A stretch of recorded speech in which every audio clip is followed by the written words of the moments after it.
আপনারা দেখছেন তারাপীঠ টিভি, সর্বদা সত্যের পথে। বুধবার বোলপুরে নিচুপট্টি এলাকায় একটি বহু পুরনো ভগ্নপ্রায় বাড়ি ভাঙতে গিয়ে মিলল একটি পিতলের কালী মূর্তি। এই ঘটনা এলাকায় ছড়াতেই চাঞ্চল্য সৃষ্টি হয়েছে। স্থানীয় বাসিন্দারা মূর্তিটি উদ্ধার করে এলাকা ঘিরে রেখেছে। স্থানীয় সূত্রে খবর, এই জায়গায় বহুকাল আগে একটি কালী মন্দির ছিল। তারপর সেখানে বাড়ি নির্মাণ করা হয়। বাড়িতে কেউ থাকতো না। পরে বাড়িটি যখন ভাঙা হয় তখন বুধবার একটি বহু পুরনো পিতলের কালী মূর্তি উদ্ধার হয়। ঘটনার খবর পাওয়া মাত্রই ভক্তদের ভিড় চোখে পড়ার মতোই ছিল। কি দেখলেন আজকে এখানে দেখলাম বলতে এই জায়গাটি বর্তমানে হাত বদল হয়ে একজন ভাঙাভাঙি করছিল। তো এখানকার স্থানীয় কিছু দু চারজন দোকানদার তারা সকালে একটু ধূপ ধুনোর গন্ধ পেয়ে এদিকে তাকিয়ে দেখে একটি মূর্তির হাত বেরিয়ে আছে।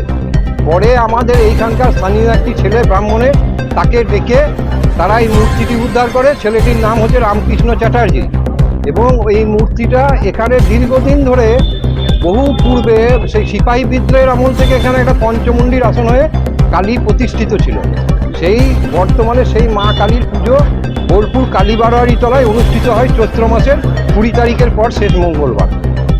এবং সেই মূর্তির পুজো দেওয়ার আগে আমরা এখানে এই মাটিতে এসে পুজো পাঠ দিয়ে সংকল্প করে তবে সেই পুজোটা শুরু হয়।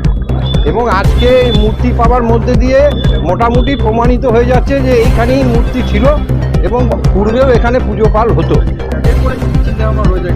চিন্তা ভাবনা বলতে আমাদের তো বহু পূর্বে থেকে ইচ্ছা ছিল এখানে একটা মন্দির করার, কিন্তু বিভিন্ন রকম পরিস্থিতির জন্য জায়গাটি থেকে হাত দিত না, যেহেতু মায়ের মন্দির আছে বলে। তাই এরা বর্তমানে ভাঙাচোরা করার ফলে মা আবার স্বমহিমা নিজের জায়গায় ফিরে এসছে। এটা বহু পূর্বে ছিল, জায়গার তখন মালিকানা ছিল না। পরে ভারতীয় সেটেলমেন্ট জরিপ হওয়ার পর এর মালিকানাটা যায় মেমারির বিষয়ীদের হাতে। বর্তমানে বোলপুরে গোলকবিহারী চট্টরাজের নাতি রাজা চট্টরাজ এই সম্পত্তিটি খরিদ করেন। তিনিই ভাঙাভাঙি করছিলেন এখানে। এবং আজকে মূর্তির প্রতি পাওয়ার মাধ্যমে আমাদেরও একটা দৃঢ় বিশ্বাস স্থাপন হয়ে গেল যে হ্যাঁ, পূর্বে মায়ের মন্দিরই ছিল এখানে এবং এই ভূমি মায়েরই ভূমি।